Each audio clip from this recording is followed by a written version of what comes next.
আপনারা দেখে থাকবেন প্রত্যেকটা ধার্মিক ব্যক্তি তার জীবনে যে কোনো সমস্যা এলে সে প্রথমে তার ধার্মিক গ্রন্থের দিকে তাকায়। ধার্মিক গ্রন্থ এই ব্যাপারে কী বলছে। তেমনি একটি আইনি ছাত্র যে কোনো আইনি সমস্যা এলে প্রথমে আইনি গ্রন্থ, যেটাকে সবথেকে বড় গ্রন্থ বলা যেতে পারে, সেটা হচ্ছে সংবিধান। সংবিধানের দিকে তাকায়, তাকিয়ে দেখে যে কী সংবিধান কী বলতে চাইছে কোনো একটা এই বিষয়টা বা এই আইনের স্পেসিফিক পরিস্থিতির ওপর ভিত্তি করে।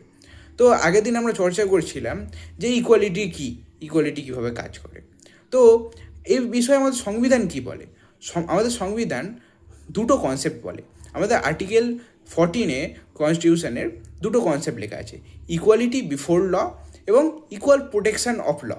এই দুটো কনসেপ্ট ভিন্ন ভিন্ন এবং এই দুটো কনসেপ্ট সম্মিলিতভাবে কাজ করে আমাদের সোসাইটিতে যে ইকুয়ালিটির কনসেপ্টটা, যেটা আমাদের ব্রডার ইকুয়ালিটির কনসেপ্ট, যেটা আগের দিন আমরা চর্চা করেছিলাম, যে প্রত্যেকটা ব্যক্তির সমান অধিকার আছে, তার সাথে প্রত্যেকটা ব্যক্তি, যে ব্যক্তিরা প্রকৃতি বা নেচারের দ্বারা ডিপ্রাইভ, সেই ব্যক্তিটাকে সমাজের মূল স্তরে ফিরিয়ে আনা, এই দুটো কাজই একসাথে এই সমতার অধিকারগুলো করে দেয়।